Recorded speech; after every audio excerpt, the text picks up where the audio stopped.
न्याय, दर्शन एवं तर्क संग्रह। हमारे अभी तक जो पाठ हो चुके हैं उनमें हमने एक प्रयास किया कि परमाणु क्यों स्वीकार करें, परमाणु अपने से चलते हैं या नहीं, परमाणु अपने से नहीं चलते तो उनको चलाने वाला कोई चाहिए, उनको चलाने वाला कैसा हो सकता है, उसका स्वरूप क्या हो सकता है। तो इस उसको ढूंढते ढूंढते हम विभू तक पहुंचे और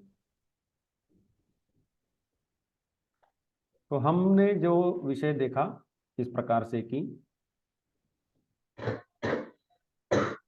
विभू क्यों माने, उसका स्वरूप क्या होगा। विभू को मानने के बाद एक समस्या आई कि विभू के द्वारा इन परमाणुओं को लेकर के क्रिया करने में समस्या हुई, क्योंकि विभू के पास हाथ पैर ऐसे कोई अवयव नहीं है। फिर भी ये क्या करे, फिर वो मानना अनिवार्य हो ही जाता है, तो मानना पड़ा। उसके बाद हमने काल क्या होता है, दिशा क्या होती है, आकाश क्या, ये इनको क्यों मानना है।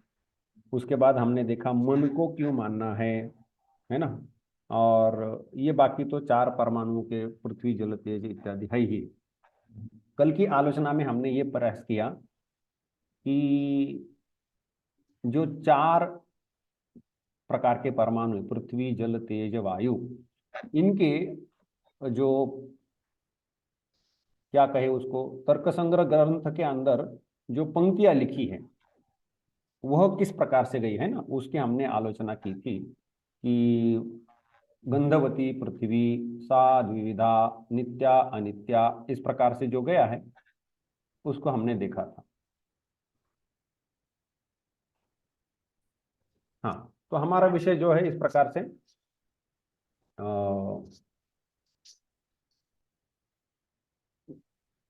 जो पृथ्वी है वह सा द्विविधा, नित्या अनित्या आदि रूप से जो तर्क संग्रह ग्रंथ में लिखा है वो किस प्रकार से लिखा है, क्या उन्होंने सोचकर लिखा है, वो पंक्ति लिखने के पीछे क्या नीति है, इसकी हमने आलोचना की थी।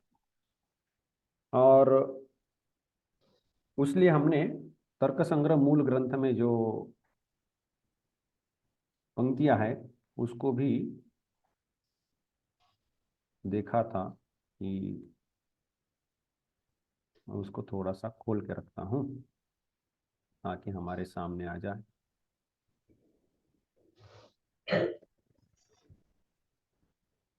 तर्क संग्रह मूल एवं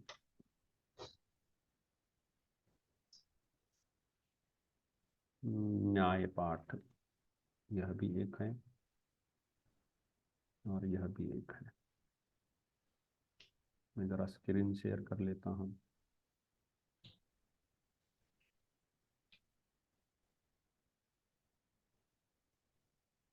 क्या दिख रहा है?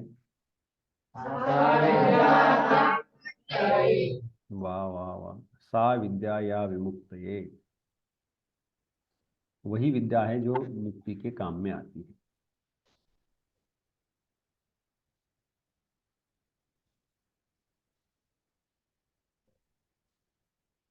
तत्र गंधवती पृथ्वी सा द्विविधा, नित्या अनित्या, नित्या परमाणु रूपा, अनित्या कार्य रूपा। ये तो समझने में सरल है, अभी कोई कठिनाई नहीं है। केवल इसके बारे में हमें थोड़ी सी आलोचना करनी बाकी है। इससे थोड़ा सा और तैयारी की आवश्यकता है, तो हम इसकी भी आलोचना कर लेंगे। पृथ्वी दो प्रकार की है, नित्य तथा अनित्य। नित्य जो है वो परमाणु रूप है, अनित्य जो है कार्य रूप है। तो हमने देखा है कि परमाणु को क्यों नित्य बोल रहा है, तो ये हम देख करके आए हैं, परमाणु का विभाजन नहीं होता है, उसको अवयव नहीं होते, आदि आदि, ये तो चर्चा हो चुकी है, इसलिए उसको नित्या परमाणु रूपा, अनित्या कार्य रूपा। कार्य बोलने से क्या है कि जनुक तृणुक जो बनते हैं वो सभी कार्य बोले जाएंगे क्योंकि वो उत्पन्न होते हैं, तो वो कार्य रूप है। पुनः त्रिविधा, तो ये जो कार्य रूप जो पृथ्वी है वो तीन प्रकार की है। शरीर इंद्रिय विषय भेदात, शरीर इंद्रिय और विषय, शरीरम अस्मदादि नाम, हमारा जो शरीर है वो पार्थिव शरीर है, पृथ्वी से बना हुआ शरीर है, पार्थिव शरीर है। इंद्रियम गंध ग्राहकम घ्राणम, ये आलोचना पहले भी हो चुकी है कि गंध का ग्रहण करने वाला जो घ्राण, गंध जिस इंद्रिय से हमें पता चलता है वह गंध ग्राहक इंद्रिय बोला गया, उसका नाम है घ्राण, और वह नासाग्रवर्ती होता है, ऐसा यहाँ पर बोला है। नासाग्रवर्ती मतलब हमारी जो नासिका है, ऐसे नाक के जो एकदम सामने जो टिप होता है उस पर बैठा है, ऐसा नहीं। अग्र मतलब नाक के अंदर जो चर्म है उस चर्म में वो बैठा हुआ है, ऐसा वो मानना चाहिए।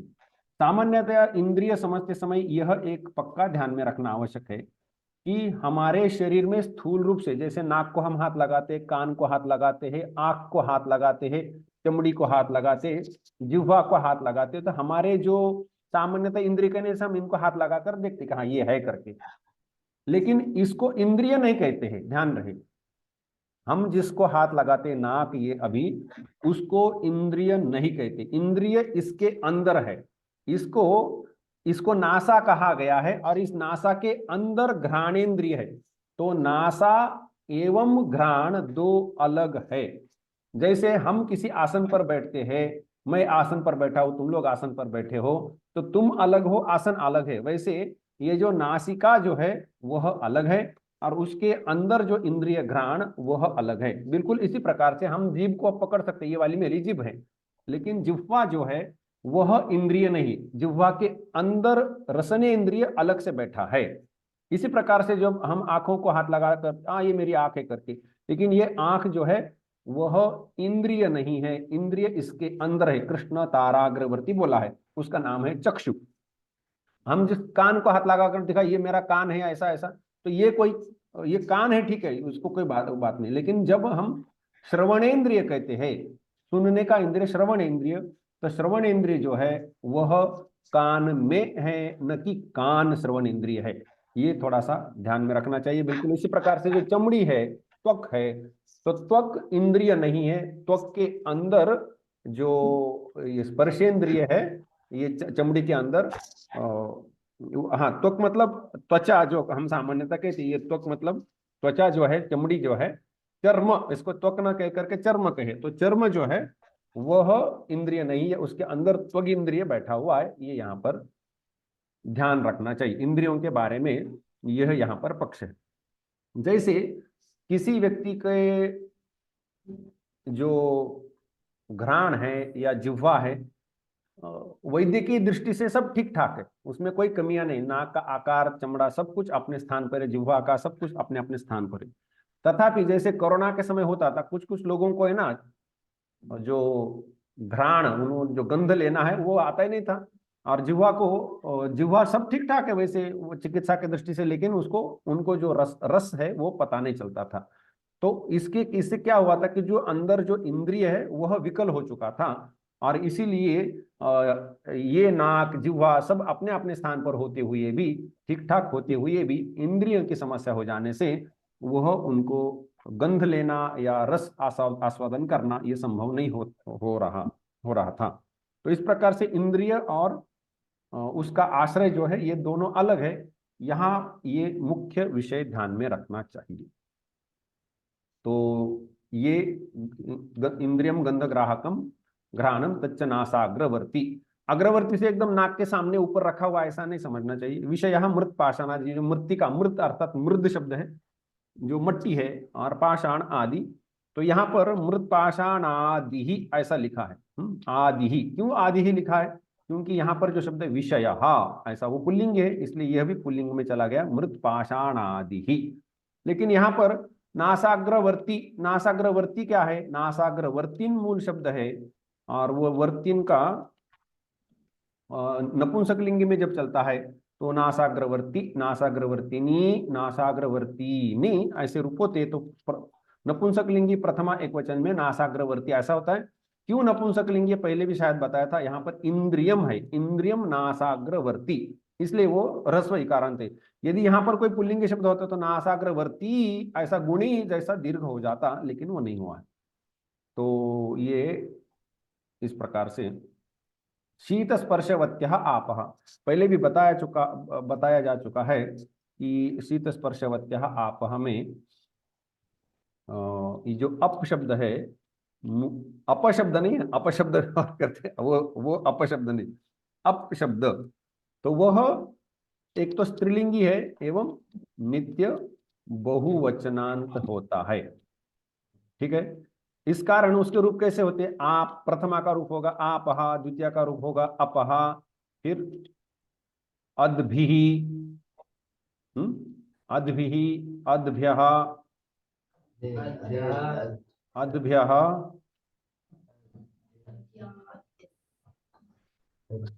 षष्ठी में जाएगा अपाम और अपसु।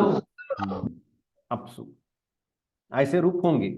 हमें अभी इन रूपों से वैसे कोई प्रीति मोह नहीं है, ये हमें पता होना चाहिए। और ये जो आपह है यह स्त्रीलिंगी है एवं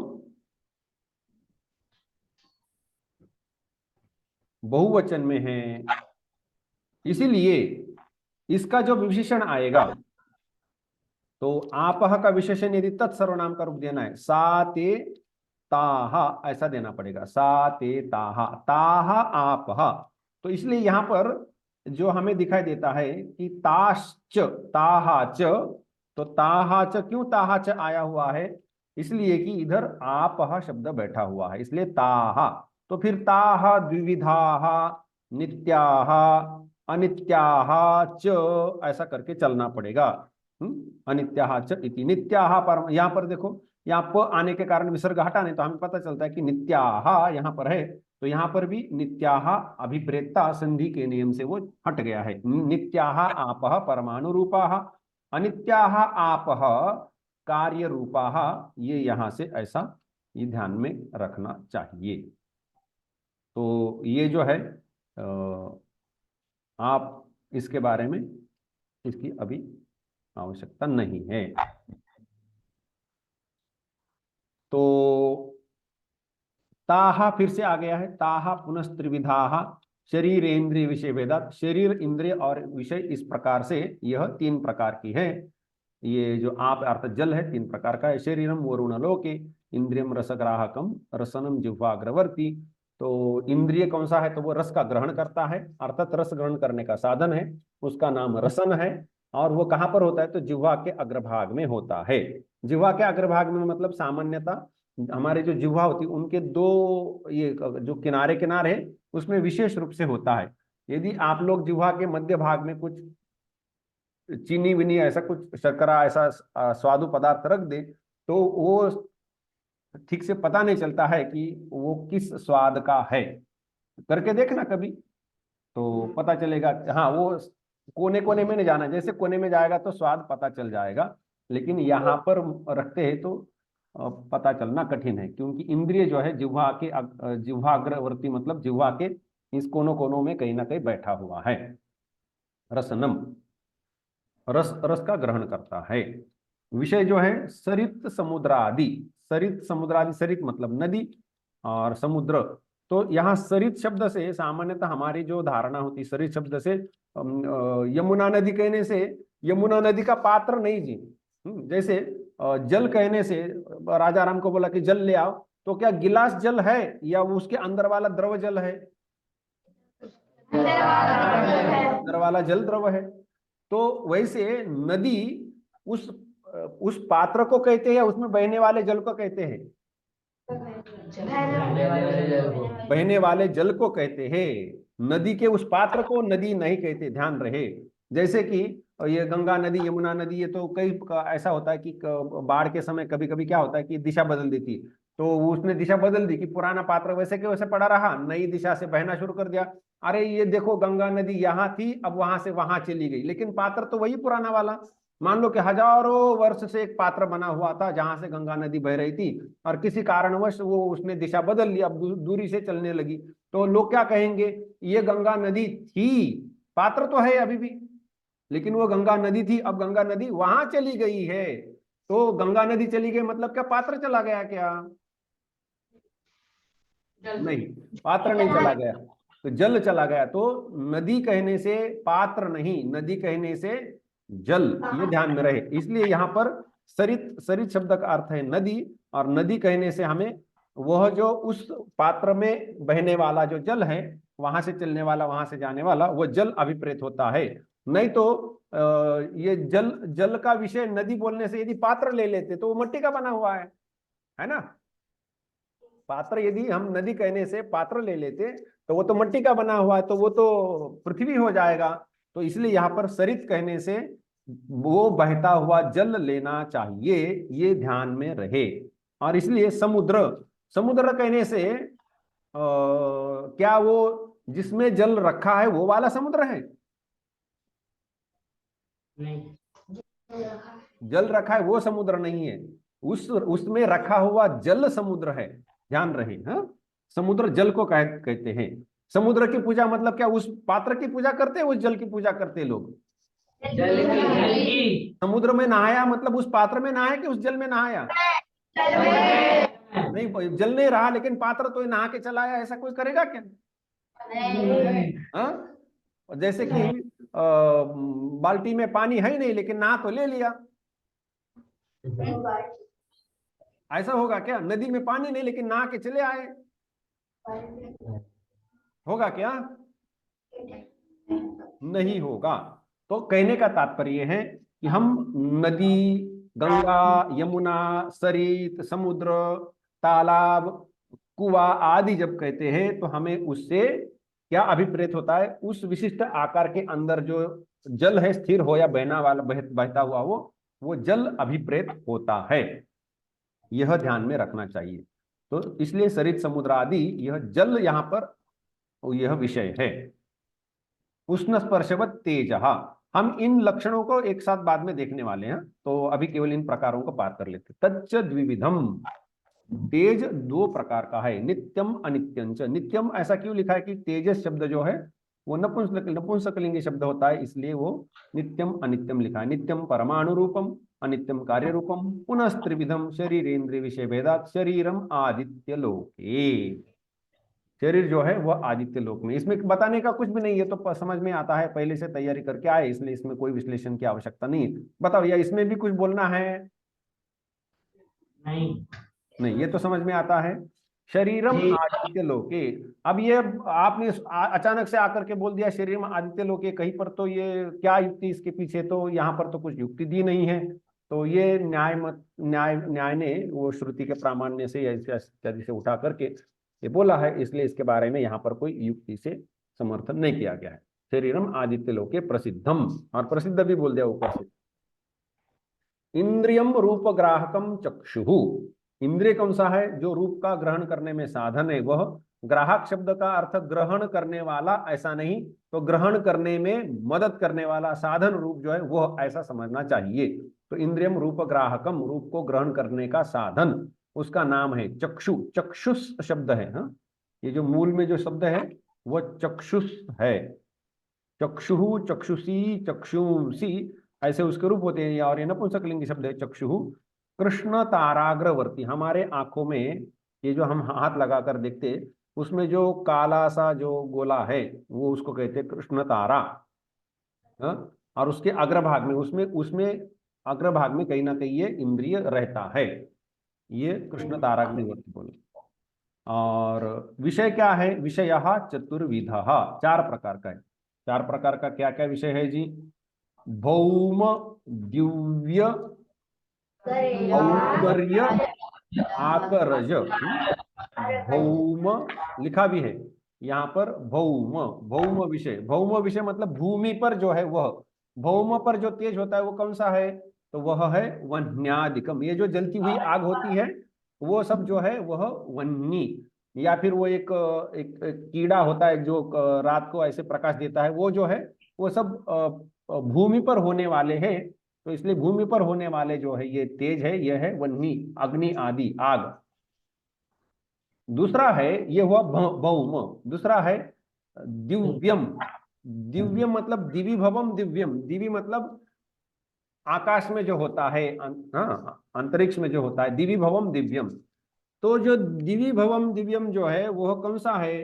तो जैसे विद्युत चमकती है, बिजली, विद्युत मतलब बिजली, तो जो बिजली है उसको भी तेज बोला गया है। उसकी एक विशेषता उन्होंने बोली है, अबिंधनम। अबिंधनम, ये अबिंधनम क्या है? तो अबिंदनम का ऐसा है कि इसका थोड़ा सा हमें समास देखना पड़ेगा। आपह ईंधनम यस्य तद अबिंधनम, वो प का ब हो जाता है ना, प का ब संधि से होता है और वो ईंधन शब्द जुड़ जाता है, तो इस प्रकार से वो अबिंधनम हुआ है। अबिन अबिंधनम, नहीं तो ये अबिंधनम क्या है जी, ये समस्या होगी। तो अप ईंधनम, अप ईंधनम, तो अप ईंधनम जो है वो अबिंधनम है। इनका कहना यह है कि वो जो बिजली है, बिजली किस ईंधन पर जलती है? आग जलती है, तेज जलता है, तो कोई ना कोई ईंधन पीछे होना चाहिए। तो बिजली का ईंधन क्या है? तो उन्होंने बोला कि जल ही बिजली का ईंधन है, बिजली जल को जलाकर चलती है। तो इस प्रकार से तब से कब ये 2000-3000 वर्ष पहले इन लोगों को ये सिद्धांत पता था कि बिजली जो है वह जल को जलाकर बनती है। यद्यपि उसको दिव्य बोला है, लेकिन ये मनमानी नहीं की है कि वहां पर कोई बैठा हुआ और वह हाथ से शस्त्रास्त्र फेंक रहा है, ये उन्होंने नहीं किया है। उनका कहना है कि जल मतलब जो मेघ में जो जल है, मेघ रूपी जो जल है, उनमें अंदर अंदर कुछ ना कुछ होता है और इसी कारण वह जल से ही एक प्रकार से वो बिजली बनती है। इससे अलावा यहाँ पर दूसरा कुछ भी उन्होंने अटपटा कोई कारण नहीं दिया। इतने बारीकी से उन्होंने मतलब सोच के रखा है, ये ध्यान ध्यान देने लायक विषय है। बिजली चमकती है, जल जलता है। अब वो जल कैसा जलता है, वैज्ञानिक उसकी प्रक्रिया निकाल लेंगे, लेकिन इन्होंने बोल के रखा है। उसके बाद बोला है औदर्य। औदर्य जो तेज है वो क्या है? भुक्तस्य परिणाम हेतु, यहां पर लिखा है भुक्तस्य परिणाम हेतु औदर्यम। तो भुक्तस्य परिणाम हेतु क्या है कि हम जब खाते हैं तो जो खाया हुआ है उसको कहेंगे भुक्त, जो खाया हुआ है उसको कहेंगे भुक्त। भुक्त अर्थात जो मुंह में लेकर के चबा करके या कुछ करके गले के नीचे जठर में डाल दिया है, वो हो गया भुक्त। अब उसका क्या है कि पेट में जब जाता है तो उसको पचाना पड़ता है, हजम करना पड़ता है। तो वो उसको जो पचाते समय वहां उष्णता निर्माण होती है। लेकिन वहां जो उष्णता निर्माण होती है वह हम बाहर से आग नहीं लगाते, गर्म कुछ लेने के कारण वहां उष्णता होती है, ऐसा कोई कारण नहीं। गर्म नहीं ले, ठंडा ले, तो भी वहां एक प्रकार की उष्णता बन के चलती है। तो वहां एक उष्णता है और उसके कारण वहां पर कोई ना कोई तेज है, और वो जो तेज है उसको बोला है कि भुक्तस्य परिणाम हेतु, उस तेज को बोला है औदर्य तेज। औदर्य मतलब उदरे भवम, उदरे भवम, पेट में जो होता है वह औदर्य तेज ऐसा है। उदर का औदर्य ऐसा शब्द बना है। तो भुक्त से परिणाम हेतु औदर्यम। और आगे बोला है आकरजम सुवर्णादि। आकर, आकर का अर्थ होता है जो खदान या खान होते हैं ना, माइंस जिसको कहते हैं। क्या कहेंगे हिंदी में? खान खदान क्या कहते हैं? खदान हाँ, खदान कहते हैं। जी। खैर, तो वो जो है उसको कहते आकर। आकर, तो उस आकर में जो दिखता है, जो निकलता है, आकरज मतलब आकरात जायते तद आकरजम, आकर से, उस खदान से जो होता है। हाँ, खदान से जो होता है मतलब ये मत समझो कि खदान उसको बनाती है, खदान से मिलता है इतना मात्र। नहीं तो ज मतलब आकरे जायते तद आकरजम मतलब आकर में जो जन्म लेता है, तो नहीं, नए से तो जन्म नहीं लेता है, पहले कभी जन्म लिया है ऐसा मान लो तो भी अब बात अलग है, लेकिन नए से जन्म नहीं लेता, वहां मिलता है इतना कह सकते हो। आकरज। तो ये आकर का जो सोना है, मतलब जो सोना मिलता है वह, उसको आकरज तेज बोला है। सोने को क्या बोला है? आकरज तेज।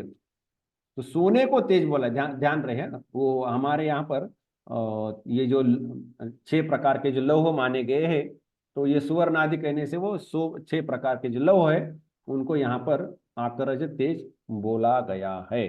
ये क्यों बोला है? ये तो हाथ लगाने से गर्म नहीं लगता है, तेज का लक्षण है उष्ण स्पर्शवत तेज, जिसका जिसका स्पर्श उष्ण होता है उसको तेज कहे। लेकिन ये तो सोने को हाथ लगाने से तो गर्म नहीं लगता है वो, तो कैसे? तो इसका विवेचन दीपिका आदि टीकाओं में हुआ है। उसका विषय यहाँ पर हम प्रारंभिक स्तर पर नहीं लेने वाले। रूप रहिता स्पर्शवान वायु इसका लक्षण है, जिसमें रूप तो नहीं है लेकिन स्पर्श तो होता है। हवा जो है आती है, शरीर को लगती है, लेकिन दिखती नहीं है, तो वो रूप रहित है। उसको रूप होता तो दिखाई देता। जो पदार्थ दिखता है उसको रूप होता है, नहीं तो वो दिखता नहीं है सामान्यतः। तो रूप रूप रहित है और स्पर्शवान है। हमें शरीर को स्पर्श, अब ठंड लग रही है, ठंडा स्पर्श होता है, और इसलिए हम इतने स्वेटर वेटर पहन के बैठे हैं। तो वो यदि हवा शरीर को आकर नहीं लगती तो हम तो कोई ऐसे कोई ठंड ठंड के निवारण के लिए इतने सब कपड़े पहन करके ही नहीं बैठते। तो ये जो है यहाँ पर स्पर्शवान, उसका स्पर्श होता है, और यह इसलिए उधर लक्षण में लिखा है कि रूप रहित स्पर्शवान। ऐसा कोई पदार्थ है क्या जिसको रूप नहीं लेकिन स्पर्श होता है? ढूंढ के निकालो। रूप नहीं है लेकिन स्पर्श होता है। वायु। वायु। क्या? वायु। वायु से अलावा?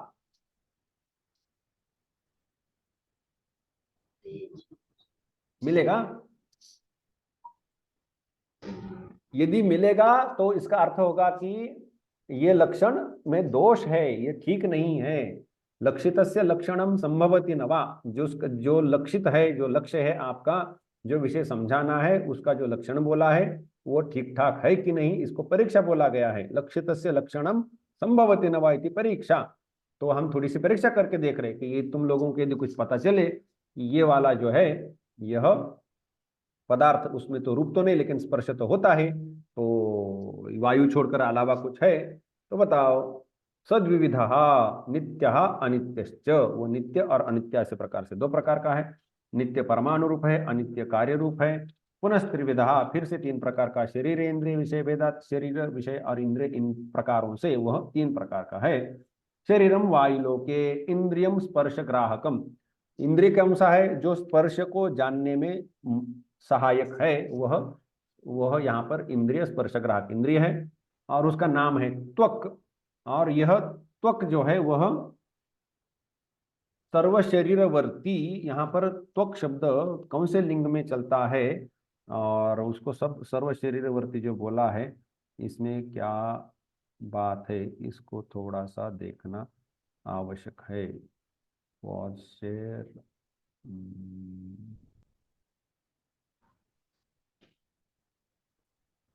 तो सर्व शरीरवर्ती जो नपुंसकलिंगी एक वचन आया है, वो किस लिए? वह इंद्रिय के साथ मिलाया हुआ है। इंद्रिय नपुंसकलिंगी शब्द इसलिए, लेकिन त्वक शब्द जो है वह स्त्रीलिंगी है। त्वक, त्वचौ, त्वचा ऐसा चलता है। विषय क्या है? वृक्षादि कंपन हेतु। वृक्षादि कंपन हेतु, वृक्ष आदियों को जो हिलना होता है, कंपन होता है, उसको कौन हिलाता है? तो वह होगा वायु, ऐसा यहां बोला है। लेकिन कोई बंदर बैठ करके हिला रहा है तो क्या करेंगे? तो बंदर वायु हो जाएगा, लक्षण में दोष आ जाएगा।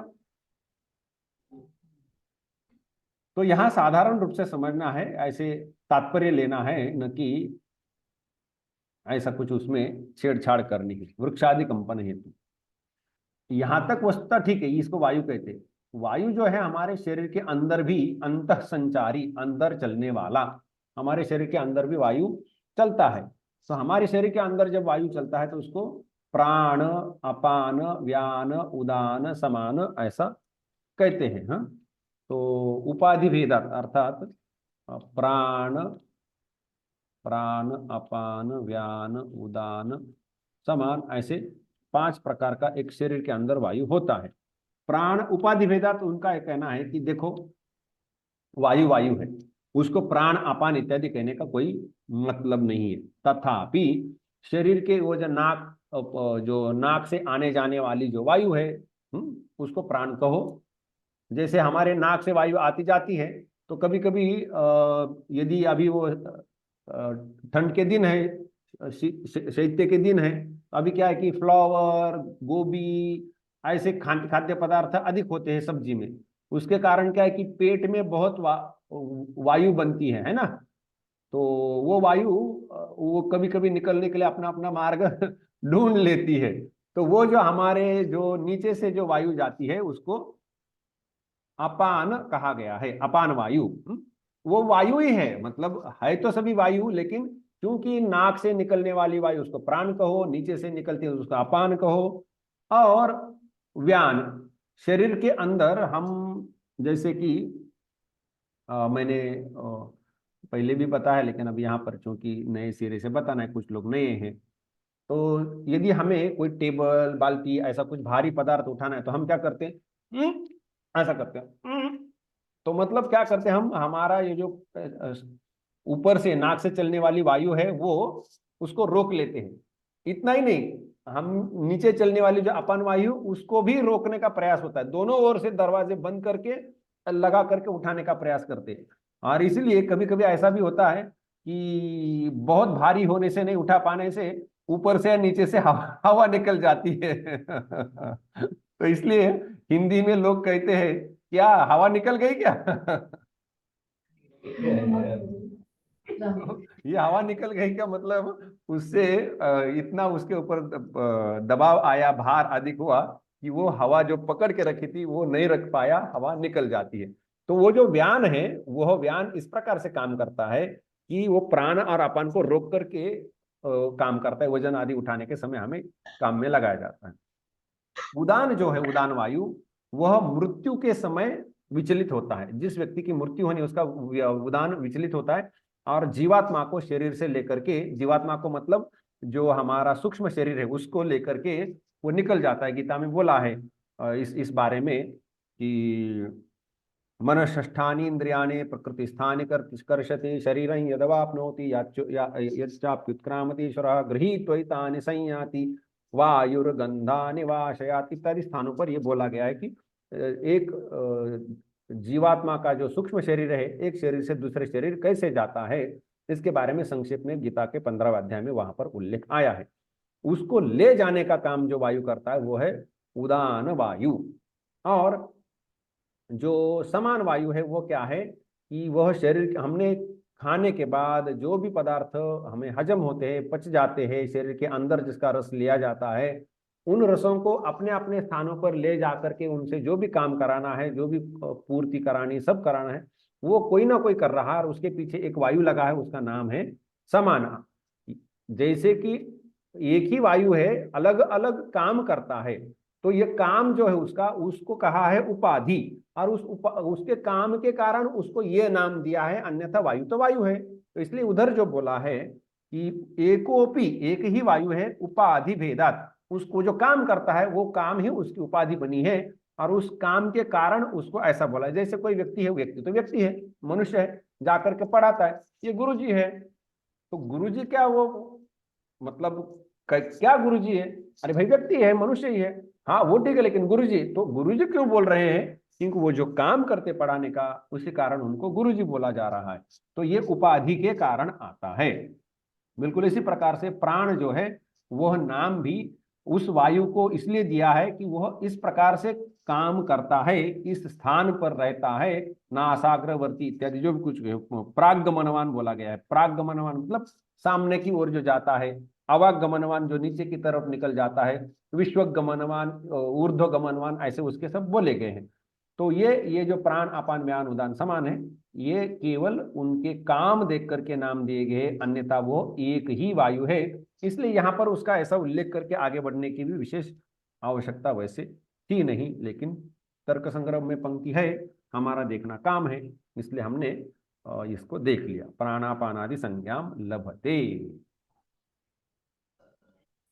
शब्द गुणकम आकाशम, आकाश क्या है? शब्द, शब्द जिसका गुण है, इसकी चर्चा हो चुकी है। शब्द गुणकम आकाश के बारे में बड़ी चर्चा हुई है, इसके बारे में यहाँ पर चर्चा करने का कोई प्रसंग नहीं। आकाश क्या है? कि जिसका शब्द गुण है, शब्द जिसका गुण है वह आकाश। और यह लक्षण बोला है, आकाश एक ही है, तच्च एकम विभु नित्यंच। इसकी चर्चा के लिए पूरा एक वीडियो पड़ा हुआ है पुराने, इसमें लंबे चर्चा हुई है। उसके बारे में भी हमने यहाँ पर ये जो है काल जो है, अतीत आदि व्यवहार हेतु, अतीत अर्थात भूत, भूतकाल इत्यादि जो है, उसके बारे में हमारी चर्चा हो चुकी है, विषय समाप्त हो चुका है। सच एको नित्य विभुर नित्यश्च हो गया, वो एक है, विभु है, नित्य है। प्राच्यादि व्यवहार हेतु दिक, प्राची, प्रतीचि, उदीची, अवाची आदि जो चार दिशाएं हैं, वो ऐसे व्यवहार हम कर पाते हैं, प्राच्यादि व्यवहार शब्द प्रयोग, और उसका कारण वह दिशा नाम का कोई पदार्थ अवश्य है, अन्यथा हम ऐसा शब्द प्रयोग ही नहीं कर पाते। और शब्द प्रयोग भले ही कोई कर लेता, लेकिन उसका कोई अर्थबोध नहीं होता। जैसे वंध्यापुत्र शब्द प्रयोग तो लोग कर ही लेते हैं, तो लेकिन वह शब्द प्रयोग होते हुए भी उसका कोई अर्थबोध होता नहीं है। इसी प्रकार से प्राची आदि शब्द प्रयोग तो कोई कर ही सकता था, लेकिन उसका कोई अर्थ यदि नहीं होता तो निरर्थक वाक्य ठहरते, लेकिन ऐसा नहीं होता है, उससे अर्थबोध होता ही है। और इसीलिए प्राच्यादि व्यवहार हेतु दिक, ऐसा उन्होंने बोला है कि दिक मानना ही चाहिए, क्योंकि ये शब्द व्यवहार होने से कुछ ना कुछ अर्थ हमें पता चलता ही है। इसकी आलोचना हो चुकी है। साच एका विभुवी नित्याच, वो एक है, विभु है तथा नित्य है। और उसके आगे ज्ञानाधिकरणम आत्मा, जिसमें ज्ञान समवाय संबंध से रहता है वह आत्मा है। ज्ञान का अधिकरण, ज्ञान जिसमें रहता है, किस संबंध से रहता है? समवाय संबंध से। समवाय संबंध हमने अब तक देखा नहीं है या पहले चर्चा की, फिर से कर लेंगे। ज्ञानाधिकरणम आत्मा सद्विविधा, परमात्मा जीवात्मा च, परमात्मा और जीवात्मा इस भेद से जो आत्मा है वो दो प्रकार का है। तत्र ईश्वर सर्वज्ञ, ईश्वर जो सर्वज्ञ है, परमात्मा और ईश्वर परमात्मा एक एव, तो ईश्वर सर्वज्ञ, परमात्मा एक एव, परमात्मा एक ही है। जीवात्मा जो है हर शरीर के लिए अलग अलग, प्रति शरीरम भिन्न, विभु नित्यश्च। और भी हमने इसकी विस्तार से आलोचना कर रखी है, इसलिए अभी यहाँ पर उसके लिए समय देने की आवश्यकता नहीं। सुखाद्य उपलब्धि साधनम इंद्रियम मन, सुख आदि उपलब्धि का साधन जो है वो इंद्रिय जो है वह मन है। सुख आदि उपलब्धि का साधन रूपी जो इंद्रिय है वह मन है, ये मन का लक्षण किया है, इसकी आलोचना पहले हो चुकी है। तच्च प्रत्यात्म नेतत्वाद अनंतम, हर आत्मा के लिए एक मन ऐसा है। तो यदि जीवात्मा अनंत है, ऊपर बोला है कि प्रति शरीरम भिन्न, तो जीवात्मा अनंत है, और इसलिए हर एक जीवात्मा के लिए एक एक मन यदि होता है, प्रत्यात्म नियतत्वात्, आत्मानम प्रति, एक एक आत्मा के लिए नियत है, उसके लिए लगता है, उसका होता है। और इसीलिए जितने जीवात्मा उतने मन, जीवात्मा अनंत है इसलिए मन भी अनंत है। प्रत्यात्म नियतत्वात् अनंतम परमाणु रूपम, मन परमाणु रूप है, इसके बारे में आलोचना हो चुकी है, उसका कार्य कैसे होता है ये भी चर्चा हो चुकी है। नित्यंच, परमाणु रूप होने से यह नित्य होगा ही, इसके बारे में कोई संदेह नहीं है। इस प्रकार से हमने इसके अंदर जो भी चीजें लिखी हुई है ग्रंथ के अंदर, वह दौड़ते दौड़ते दौड़ते समाप्त की है। दौड़ते दौड़ते इसलिए समाप्त कर पाए क्योंकि इसके पहले पूरा समय इन विषयों को समझने के लिए ही लगाया है ना। ये इन विषयों को समझने के लिए हमने बहुत समय दिया हुआ है। अब केवल वही विषय यहाँ लिखा हुआ है, तो तर्क संग्रह के मूल ग्रंथ में वो विषय कैसा लिखा है इतना मात्र यहाँ देखना था। चर्चा तो पहले से ही करते आए हुए है। तो ये इस प्रकार से यह ग्रंथ यहाँ तक आता है। तो आप लोगों को कोई प्रश्न हो तो जरा पूछ सकते हैं, क्या है क्या नहीं है, नहीं तो हम बताओ बताओ पूछो। गुरु जी, ये जो लाइट वगैरह जो लगी रहती है, फिर ये किस में आती है? ये कौन से तेज में? बिल्कुल ठीक, लाइट वगैरह जो जल रही है वो किस में आती है? अब क्या लाइट पृथ्वी है? नहीं। क्या जल है, भीग रहे हो लाइट गिरने से? क्या वायु है? नहीं। तो न पृथ्वी है, न जल है, न वायु है। क्या लाइट आकाश है? नहीं। आकाश तो विभू ठहरा, लाइट तो आती है जाती है, मतलब लाइट मूर्त है कि नहीं? लाइट का आना जाना है। तो अब कौन सा द्रव्य बचता है जिसके अंदर हो सकती है? ये इसके अंदर डालना पड़ेगा, क्योंकि इतरों में कहीं पर भी डालना नहीं पड़ेगा। यदि किसी की इच्छा नहीं कि नहीं हमने तेज में लगाएंगे इसको, तो फिर नया एक द्रव्य मानना पड़ेगा, 9वां नहीं 10वां और एक मानना पड़ेगा। फिर उसको विवाद करना पड़ेगा, भाई तेज के अंदर क्या समस्या हो रही तुमको? क्योंकि जब प्रकाश आता है तो वो जैसे सूर्य का प्रकाश जो है वह गर्म लगता है, हमें उष्णता है तो उष्ण स्पर्शवत है। आप बोलेंगे गुरुजी लेकिन ये सूर्य चंद्र के प्रकाश की उष्णता नहीं होती है। गुरुजी ये ट्यूबलाइट जो होती है उसकी उष्णता नहीं होती है। उसकी उष्णता आप लोगों को नहीं पता होगी, लेकिन ट्यूबलाइट के पास जा करके वहां पर हाथ लगा के देखो गर्म होता है कि नहीं? हाँ, वही। तो उसमें उतनी उष्णता नहीं है जो हमें पता चल पाए, लेकिन कुछ मात्रा में अवश्य ही है। तो इसलिए लाइट जो है वह तेज में चली जाएगी। तेज के परमाणु जो है वह इस प्रकार से चारों ओर फैलते हैं, और इसलिए ये लाइट हमें इस प्रकार से दिखती है। यह न्याय के मत में बोला जाएगा। ठीक। अनुज बताओ क्या बात है।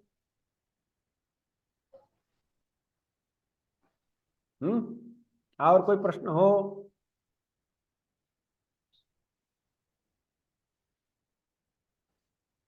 ठीक है, तो हमारा पाठ यही विराम करते पाठ को। निधाय हृदि विश्वेशम विधाय गुरुवंदनम बालानां सुखबोधाय क्रियते तर्क संग्रह।